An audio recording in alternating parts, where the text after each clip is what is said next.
चलिए सुनते हैं प्रेमचंद्र द्वारा लिखी हुई कहानी ईदगाह, जिसे मानसरोवर भाग 1 से लिया गया है। रमजान के पूरे 30 रोजे के बाद ईद आई। कितना मनोहर, कितना सुहावना प्रभाव है। वृक्षों पर अजीब हरियाली है, खेतों में कुछ अजीब रौनक है, आसमान पर कुछ अजीब लालिमा। आज का सूर्य देखो, कितना प्यारा, कितना शीतल, यानी संसार को ईद की बधाई दे रहा है। गांव में कितनी हलचल है। ईदगाह जाने की तैयारी हो रही है।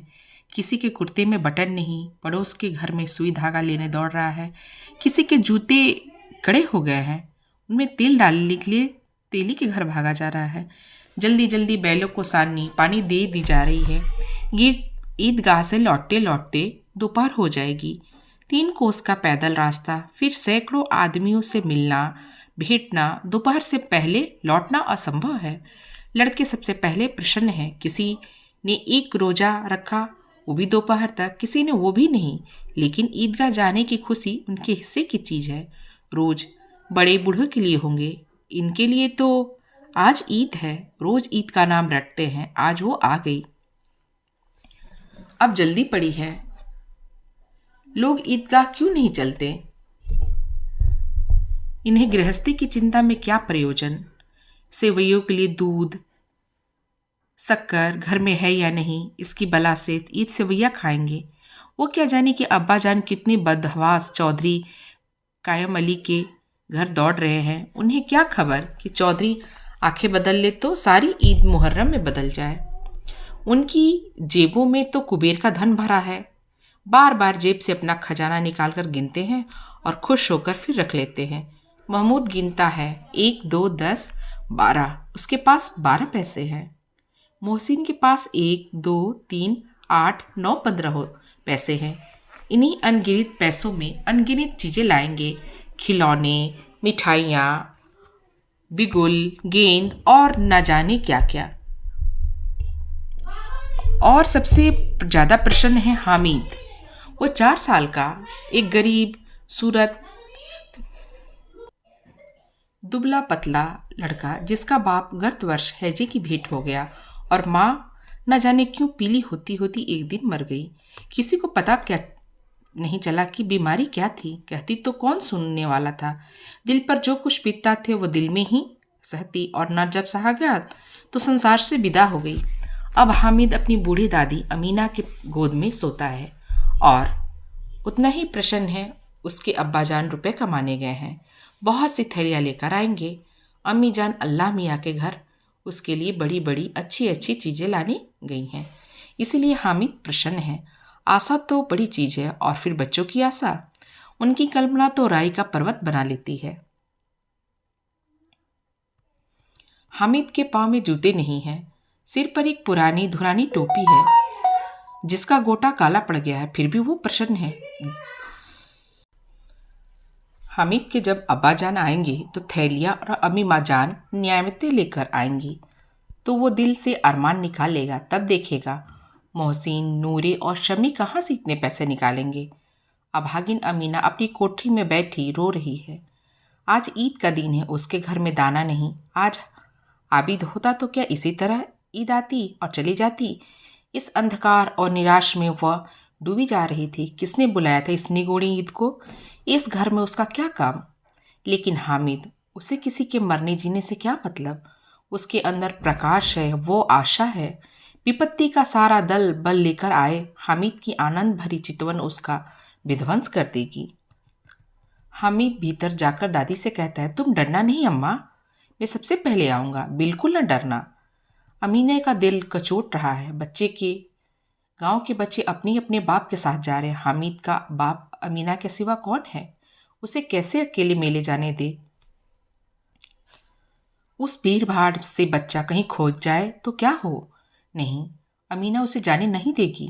नन्ही सी जान 3 कोस चलेगा कैसे? पैर में छाले पड़ जाएंगे, जूते भी तो नहीं। वो थोड़ी थोड़ी दूर पर उसे गोद में ले लेती, लेकिन यहाँ सेवैया कौन पकाएगा? पैसे होते तो लौटते लौटते सब सामग्री जमा करके चटपट बना लेती। यहाँ तो घंटों चीज़ें जमा करने लगेंगी। मांगों का तो वो भरोसा ठहरा। उस दिन फहीमन के कपड़े सिले थे, आज 8 आने पैसे मिले थे। उस अठन्नी को ईमान की तरह बचाती चली आई थी इसी ईद के लिए, लेकिन कल ग्वालन सिर पर सवार हो गई तो क्या करेगी। हामिद के लिए कुछ नहीं तो 2 पैसे का दूध तो चाहिए।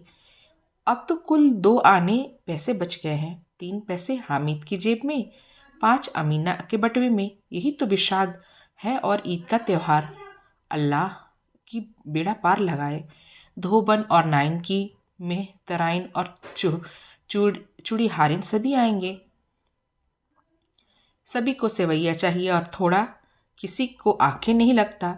किस किस से मुंह चुराएंगी और मुंह क्यों चुराए। साल भर का त्योहार है। जितनी खैरियत रहे उसकी तकदीर भी तो उसी के साथ है।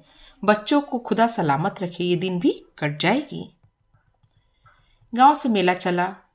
बच्चे के साथ हामिद भी जा रहा था। कभी सबके सब दौड़कर आगे निकल जाते, किसी किसी पेड़ के नीचे खड़े होकर साथ वाले का इंतजार करते। ये लोग इतनी धीरे धीरे क्यों चल रहे हैं। हामिद के पैरों में तो जैसे पर लगी हुई है, वो कभी थक ही नहीं रहा है। शहर का दामन आ गया। सड़क के दोनों ओर अमीरों के बगीचे हैं। पक्की 4 दीवारी बनी हुई है। पेड़ों में आम लीचियाँ लगी हुई हैं। कभी कभी कोई लड़का कंकड़ी उठाकर आम पर निशाना लगाता है। माली अंदर से गाली देता हुआ निकलता है। लड़के वहां से एक फलांग पर हैं, खूब हंस रहे हैं। माली को कैसा उल्लू बनाया।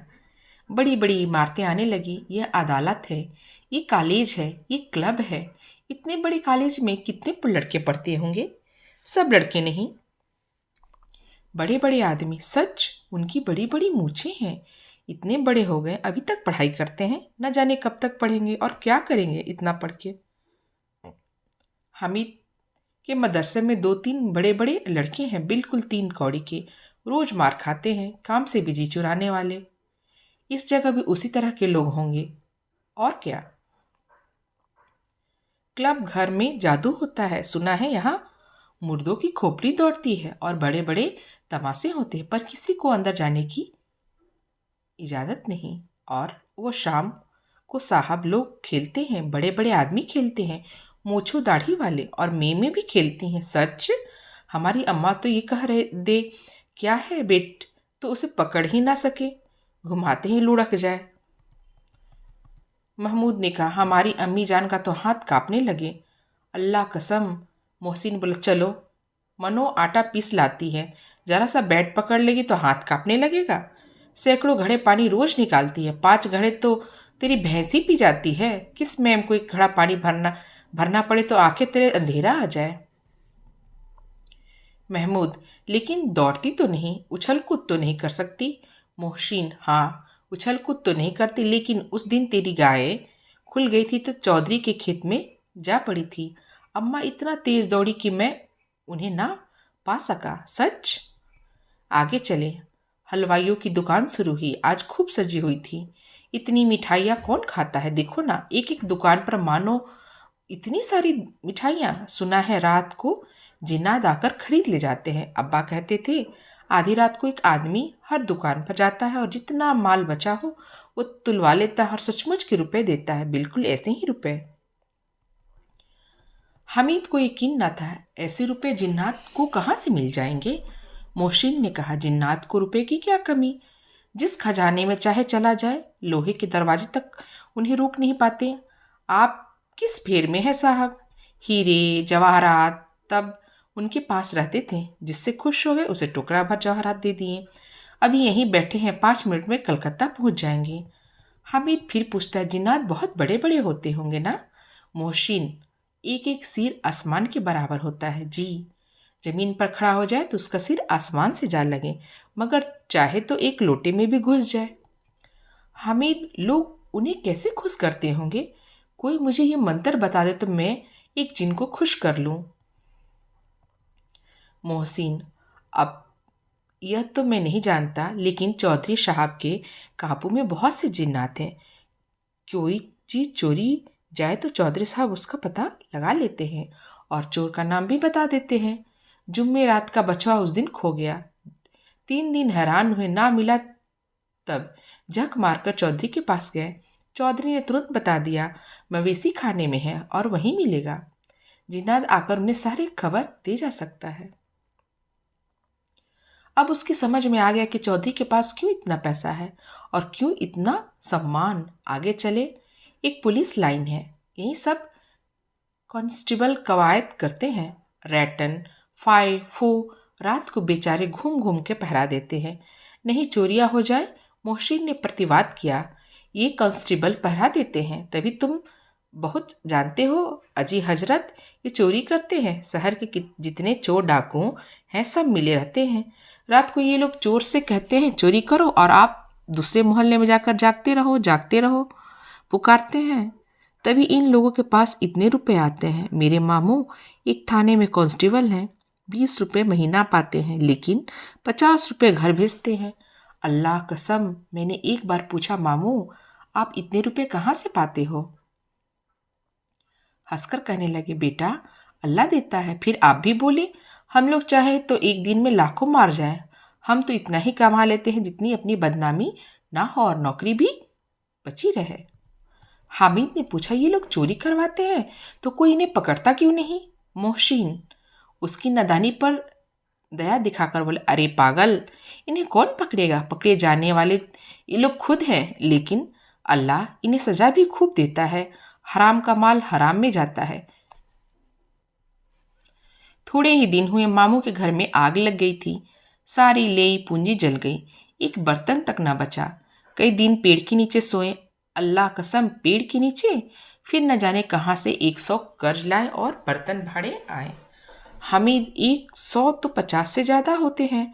कहाँ 50, कहाँ 100।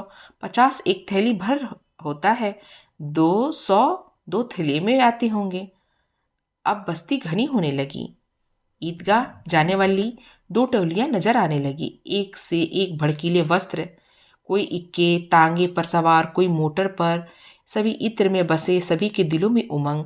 ग्रामीणों का एक छोटा सा दल अपनी विपन्नता से बेखबर, संतोष, धैर्य में मगन चला जा रहा था। बच्चों के लिए नगर में सभी चीजें अनोखी थी। जिस चीज की ओर ताकते ताकते ही रह जाते, और पीछे से बार बार हॉर्न की आवाज होने लग पर भी ना चेतते। हामिद तो मोटर के नीचे आते आते बचा। सहसा ईदगाह नजर आई। ऊपर इमली के घने वृक्षों की छाया, नीचे पक्का फर्श जिस पर जाजम बिछा हुआ है, और रोजेदारों की पंक्तियां एक के पीछे एक न जाने कहाँ तक चली गई, पक्की जगत के नीचे तक, जहां जाजम भी नहीं। नए आने वाले आकर पीछे की कतार में खड़े हो जाते हैं। आगे जगह नहीं है, यहाँ कोई धन और पद नहीं देखता। इस्लाम की निगाह में सब बराबर है। इस ग्रामीणों ने भी वजू किया, पिछली पंक्ति में खड़े हो गए। कितना सुंदर संचालन है, कितनी सुंदर व्यवस्था। लाखों सिर एक सिजदे में झुक जाते हैं, फिर सब के सब एक साथ खड़े हो जाते हैं, एक साथ झुकते हैं और एक साथ घुटनों के बल बैठ जाते हैं। कई बार यही क्रिया होती है जैसे बिजली की लाखों बत्तियां एक साथ प्रदीप्त हो और एक साथ बुझ जाए, और यही क्रम चलता रहा। कितना अपूर्व दृश्य है, जिसकी सामूहिक क्रिया, विस्तार, अनंता हृदय को श्रद्धा, गर्व, आत्मानंद से भर देती है। मानो भ्रातृत्व का एक सूत्र इस समस्त आत्माओं को एक लड़ी में पिरोए हुए है। नमाज खत्म हो गई, लोग आपस में गले मिले। तब मिठाई खिलौने की दुकान पर धावा होता है। ग्रामीणों का एक दल इस विषय में बालकों से कम उत्साही नहीं है। ये देखो, हिंडोला है, एक पैसा देकर चढ़ जाओ। कभी आसमान पे जाते हुए मालूम होंगे, कभी जमीन पर गिरते हुए। ये चरखी है, लकड़ी की हाथी, घोड़े, ऊंट छड़ों में लटके हुए हैं। एक पैसा देकर बैठ जाओ और 25 चक्रों का मजा लो। महसूद, मोहसिन और नूरे समी इन घोड़ों को ऊँटों पर बैठते हैं। हामिद दूर खड़ा है, 3 ही पैसे तो उसके पास हैं। अपने कोस का 1/3 जरा सा चक्कर खाने में नहीं खर्च कर सकता। सभी चरखियों से उतरते हैं, अब खिलौने लेंगे। इधर दुकान की कतार लगी हुई है, तरह तरह के खिलौने हैं। सिपाही, गुजरिया, राजा, वकील, विस्ती, धोबिन, साधु, वाह कितने सुंदर खिलौने हैं। अब बोला ही चाहते हैं। महमूद सिपाही लेता है, खाकी वर्दी और लाल पगड़ी वाला, कंधे पे बंदूक रखे हुए मालूम होता है, अभी कवायद किए चले आ रहा है। मोहसिन को भिस्ती पसंद आया, कमर झुकी है, ऊपर मशक रखे हुए हैं, मशक का मुंह एक हाथ से पकड़े हुए है। कितना प्रसन्न है, शायद कोई गीत गा रहा है। बस मशक से पानी उड़ेलना ही चाहता है। नूरे को वकील प्रेम है। कैसी विद्वत्ता! और उसके मुख पर काला चोंगा, नीचे सफ़ेद अचकन, अचकन के सामने एक जेब में घड़ी, सुनहरी जंजीर, एक हाथ में कानून की पोथा। मालूम होता है अभी किसी अदालत से जीरा बहस किए हों। ये सब 2-2 पैसे के खिलौने हैं। हामिद के पास कुल 3 पैसे थे। इतने महंगे खिलौने वो कैसे ले सकता है? कहीं हाथ से छूट गए तो चूर चूर हो जाएंगे। जरा पानी पड़े तो सारा रंग धुल जाएगा। ऐसे खिलौने लेकर वो क्या करेगा, किस काम के? मोहसिन कहता है, मेरी विस्ती रोज पानी भरेगी सांझ सवेरे। महमूद, मेरा सिपाही घर का पहरा देगा। नूरे, मेरा वकील खूब मुकदमा लगेगा। समी, मेरी धोबिन रोज कपड़े धोएगी। हामिद खिलौनों की निंदा करता है। मिट्टी की तो हैं, गिरेंगे तो चकनाचूर हो जाएंगे। लेकिन ललचाई हुई आंखों से खिलौने को देख रहा है और चाहता है कि जरा से उनके लिए हाथ में वो ले ले, उसके साथ अनायास ही लपके। लेकिन लड़के इतने त्यागी नहीं होते, विशेषकर जब अभी नया शौक हो। हामिद ललचा के रह जाता है। खिलौनों के बाद मिठाइयाँ आती हैं। किसी ने रेवड़ियाँ ली, किसी ने गुलाब जामुन, किसी ने सोहन हलवा। मज़े से खा रहे हैं। हामिद बिरादरी से पृथक है। अवाहक के पास 3 पैसे हैं, क्यों नहीं कुछ खा लेता? ललचाई आंखों से सबकी ओर देखता है। मोहसिन कहता है, हामिद रेवड़ी ले जा, कितनी खुशबूदार है। हामिद को संदेह हुआ ये केवल क्रूर विनोद है। मोहसिन इतना उदार नहीं। लेकिन यह जानकर भी वो उसके पास जाता है। मोहसिन दोने से एक रेवड़ी निकालकर हामिद की ओर बढ़ाता है। हामिद हाथ फैलाता है। मोहसिन रेवड़ी अपने मुंह में रख लेता है। महमूद, नूरे, समी खूब तालियां बजा बजा कर हंसते हैं। हामिद खिसिया जाता है। मोहसिन, अच्छा अब की जरूर देंगे। हामिद, अल्लाह कसम ले जा। हामिद, रखे रहो, क्या मेरे पास पैसे नहीं? समी, 3 ही पैसे तो हैं। 3 पैसे में क्या क्या लोगे? महमूद, हमसे गुलाब जामुन ले जाओ। हामिद, मोहसिन बदमाश है। हामिद, मिठाई कौन बड़ी नेमत है, किताब में इसकी कितनी बुराइयां लिखी हुई हैं। मोहसिन, लेकिन दिल कह रहे होगे कि मिले तो खा ले, अपने पैसे क्यों नहीं निकालते? महमूद, हम समझते हैं इसकी चालाकी। जब हमारे पैसे खर्च हो जाएंगे तो ये हमें ललचा ललचा कर खाएगा। मिठाइयों के बाद कुछ दुकानें लोहे की चीज़ों की थी, कुछ गिलट, कुछ नकली गहने।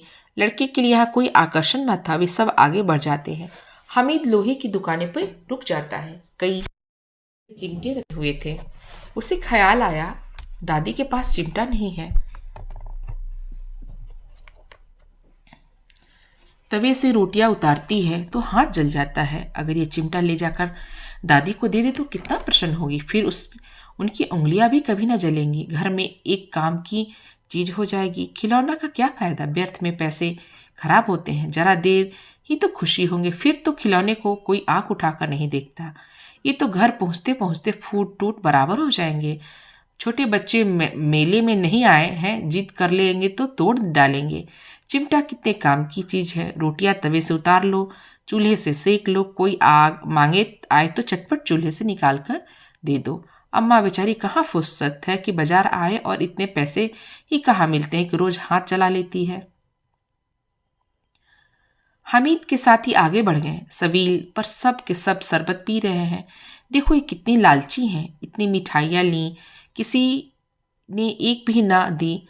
उस पर कहते हैं मेरे साथ खेलो, मेरा ये काम करो। अब अगर किसी ने कोई काम करने को कहा तो पूछूंगा, खाए मिठाइयाँ, आप मुंह सड़ेगा, फोड़े फुंसियाँ निकलेंगे, आपकी जबान चटोरी हो जाएगी। तब घर से पैसे चुराओगे और मार खाओगे। किताब में झूठी बातें थोड़ी लिखी हुई हैं। मेरी जबान क्यों खराब होगी? अम्मा चिमटा देखते ही दौड़कर मेरे हाथ से ले लेगी और कहेगी, मेरा बच्चा अम्मा के लिए चिमटा लाया है, कितना अच्छा लड़का है।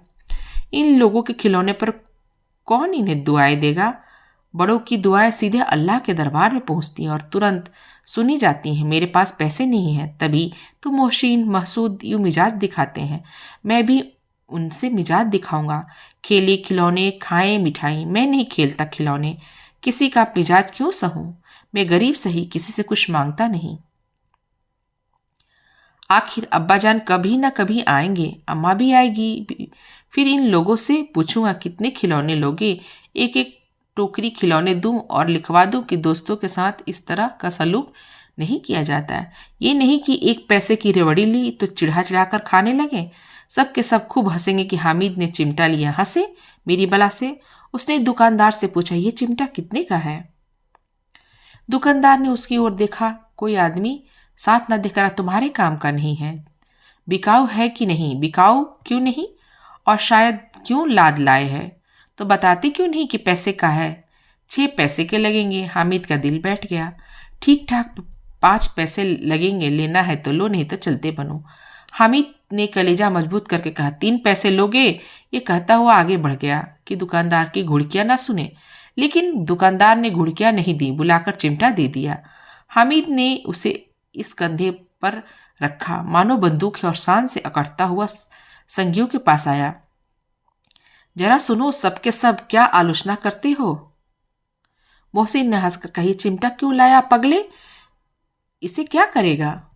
हामिद ने चिमटे को जमीन पर पटका। कहा, जरा इसका भिस्ती जमीन पर गिरा दो, सारी पसलियां चूर चूर हो जाए। महमूद बोला, ये चिमटा कोई खिलौना है? हामिद, खिलौना क्यों नहीं, अभी कंधे पर रखा बंदूक हो गई, हाथ में ले लो फकीरों का चिमटा हो गया। चाहूं तो इसे मजीरों का काम ले सकता हूँ। एक चिमटा जमा दूं तो तुम लोगों के सारे खिलौने की जान निकल जाए। तुम्हारे खिलौने कितने भी जोर लगाए, मेरे चिमटे का बाल भी बाका नहीं कर सकते। मेरा बहादुर शेर है चिमटा। सम्मी ने खंजरी ली थी, प्रभावित होकर बोला, मेरी खंजरी से बदलो, 2 आने की है। हामिद ने खंजरी की ओर उपेक्षा से देखा। मेरा चिमटा चाहो तो तुम्हारी खंजरी का पेट फाड़ डाले। बस एक चमड़ी की झिल्ली लगा दी, ढब ढब बोलने लगी। जरा सा पानी लग जाए तो खत्म हो गया। मेरा बहादुर चिमटा आग में, पानी में, आंधी में, तूफान में बराबर डटा रहेगा। चिमटे ने सभी को मोहित कर लिया। अब पैसे किसके पास धरे हैं? फिर मेले से दूर निकल आए। 9 कब के बज गए। धूप तेज हो गई, पर पहुंचने की जल्दी हो रही थी। बाप से जिद भी करे तो चिमटा नहीं मिल सकता। हामिद है बड़ा चालाक, इसलिए बदमाश ने 1 पैसे ना खर्च किए। अब बालकों के 2 दल हो गए, मोहसिन, महमूद, सम्मी और नूरे एक तरफ, हामिद अकेला दूसरी तरफ। शास्त्रार्थ हो रहा था। सम्मी को भी धर्मी हो गया, दूसरे पक्ष से जा मिला। लेकिन मोहसिन, महमूद और नूरे हामिद से 1-1, 2-2 साल बड़े होने पर भी हामिद के आघातों से आतंकित हो गए। उसके पास न्याय का बल और नीति की शक्ति है। एक ओर मिट्टी है तो दूसरी ओर लोहा, जो इस वक्त अपने फौलाद कह रहा है। वो अजय है, घातक है। अगर कोई शेर आ गया तो मियाँ चिश्ती के छक्के छूट जाए। मियाँ सिपाही मिट्टी की बंदूक छोड़कर भागे। वकील साहब की नानी मर जाए, चोंगे में मुंह छिपाकर जमीन पर लेट जाए, मगर ये चिमटा, ये बहादुर रुस्तमे हिंद लपक कर शेर की गर्दन पर सवार हो जाएगा और उसकी आंखें निकाल लेगा। मोहसिन ने एड़ी चोटी का जोड़ लगाकर कहा, अच्छा पानी तो नहीं भर सकता? हामिद ने चिमटे को सीधा खड़ा करके कहा, भिस्ती को 1 डांट बताएगा तो दौड़ा हुआ पानी लाकर उसके द्वार पर छिड़क लगेगा। मोहसिन परास्त हो गया। वो महमूद से कुमुक पहुंचाई, अगर बच्चा पकड़ जाए तो अदालत में बंधे फिरे, तब तो वकील साहब के पैरे पड़ेंगे। हामिद इस प्रबल तर्क का जवाब ना दे सका। उसने पूछा, हमें पकड़ेगा कौन? नूरे ने अकड़ कहा, यह सिपाही वाला बंदूक। हामिद ने मुंह चढ़ाकर कहा, ये बेचारे हम बहादुर रुस्तम हिंद पकड़ेंगे? अच्छा लाओ, अभी जरा सा कुश्ती हो जाए, इनकी सूरत देखकर दूर से भागेंगे। पकड़ेंगे क्या बेचारे? मोहसिन को एक नई चोट सूझ गई। तुम्हारे चिमटी का मुंह रोज आग में जलेगा। उसने समझा था कि हामिद लाजवाब हो जाएगा, लेकिन यह बात ना हुई। हामिद ने तुरंत जवाब दिया, आग में बहादुर ही कूदते हैं जनाब। तुम्हारे वकील सिपाही लौंडियों की तरह घर में घुस जाएंगे। आग में कूदना वो काम है जो रुस्तमे हिंद ही कर सकता है। महमूद ने एक जोर लगाया, वकील साहब कुर्सी मेज पर बैठेंगे, तुम्हारा चिमटा तो बावर्ची खाने में जमीन पर पड़ा रहेगा। इस तर्क ने समी नूरे को भी सजीव कर दिया। कितने ठिकाने की बात कही है पट्टे ने। चिमटा बावर्ची खाने में पड़ा रहने के सिवा और क्या कर सकता है? हामिद को कोई फड़कता हुआ जवाब न सूझा तो उसने धांधली शुरू की, मेरा चिमटा बावर्ची खाने में नहीं रहेगा। वकील साहब कुर्सी पर बैठेंगे तो जाकर उसे जमीन पर पटक देगा, उनका कानून उनके पेट में डाल देगा। बात कुछ नहीं बनी। खासी गाली गलौज थी, लेकिन कानून को पेट में डालने वाली बात छा गई। ऐसी छाए कि तीनों सुरमा मुंह ताकते रह गए, मानो कोई धेलजा कनकौआ किसी गंडे वाले कनकौए को काट खाया। कानून मुंह से बाहर निकलने वाली चीज है, उसको पेट के अंदर डाल दिया जाए बेतुकी सी बात होने पर भी कुछ नयापन रखती है। हामिद ने मैदान मार लिया। उसका चिंता रुस्तमे हिंद है। अब उसने मोहसिन, नूरे, शमी, किसी को आपत्ति न हो सकी। विजेता को हारने वालों से जो सत्कार मिलना स्वाभाविक वो हामिद को भी मिला, और उन्हें 3-3, 4-4 पैसे खर्च किए पर कोई काम की चीज ना ले सके। हामिद ने 3 पैसे में रंग जमा लिया। सच्ची तो है, खिलौना क्या भरोसा, टूट फूट जाएगा। हामिद का चिमटा तो बना रहेगा वर्षों तक। संधि की शर्तें तय हो गई। मोहसिन ने कहा, जरा अपना चिमटा दो, हम भी देखे, तुम्हारा भिस्ती लेकर देखो। महमूद और नूरे ने भी अपने अपने खिलौने पेश किए। हामिद को इन शर्तों को मानने में कोई आपत्ति न थी। चिमटा बारी बारी से सबके हाथ में गया और खिलौने बारी बारी से हामिद के हाथ में आए। कितने खूबसूरत खिलौने हैं। हामिद ने हारने वालों के आंसू पूछे, मैं तुम्हें चिढ़ा रहा था सच?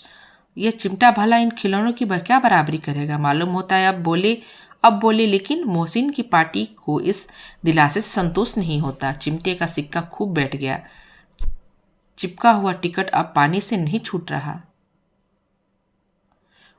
मोहसिन, लेकिन इन खिलौनों के लिए कोई हमें दुआ तो न देगा? महमूद, दुआ को लिए फिरते हो, उल्टे मार न पड़े।